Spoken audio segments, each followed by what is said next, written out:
રાજકોટ ખાતે હાઈકોર્ટની બેન્ચ શરૂ કરવાની માંગ સાથે અમરેલી જિલ્લા બાર એસોસિએશન દ્વારા આજે કોર્ટ કામગીરીથી અલિપ્ત રહીને હડતાળ પાડવામાં આવી હતી.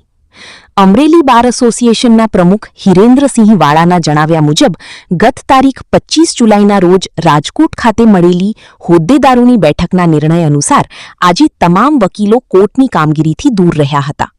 સૌરાષ્ટ્ર, કચ્છ અને કાઠિયાવાડના લોકોને અમદાવાદ હાઈકોર્ટ જવું ખૂબ દૂર પડે છે, જ્યારે અમરેલીથી રાજકોટ માત્ર 100 કિલોમીટરના અંતરે આવેલું હોય ત્યાં બેન્ચ સ્થપાય તો વકીલો અને અસીલોની ભારે સુવિધા રહે તેમ છે.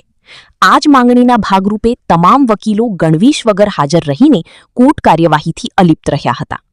રિપોર્ટર મૌલિક દોશી, અમરેલી. મારું નામ હિરેન્દ્રસિંહ વાળા છે. હું અમરેલી બાર એસોસિએશનનો પ્રેસિડેન્ટ છું. ગત તારીખ 25/7/2026ના રોજ રાજકોટ ખાતે મિટિંગ મળેલી હતી અમારા તમામ હોદ્દેદારોની. એમાં અમારે એવું નક્કી થયેલું હતું કે આજના દિવસ એટલે કે 29 તારીખે કોર્ટ કાર્યવાહીથી તમામ અમરેલી જિલ્લા બાર એસોસિએશન અલિપ્ત રહેશે અને હડતાલ ઉપર ઉતરશે. અમારી માંગ એ છે કે સૌરાષ્ટ્ર, કચ્છ, કાઠિયાવાડમાં અમને રાજકોટ મુકામે હાઈકોર્ટની બેન્ચ મળે.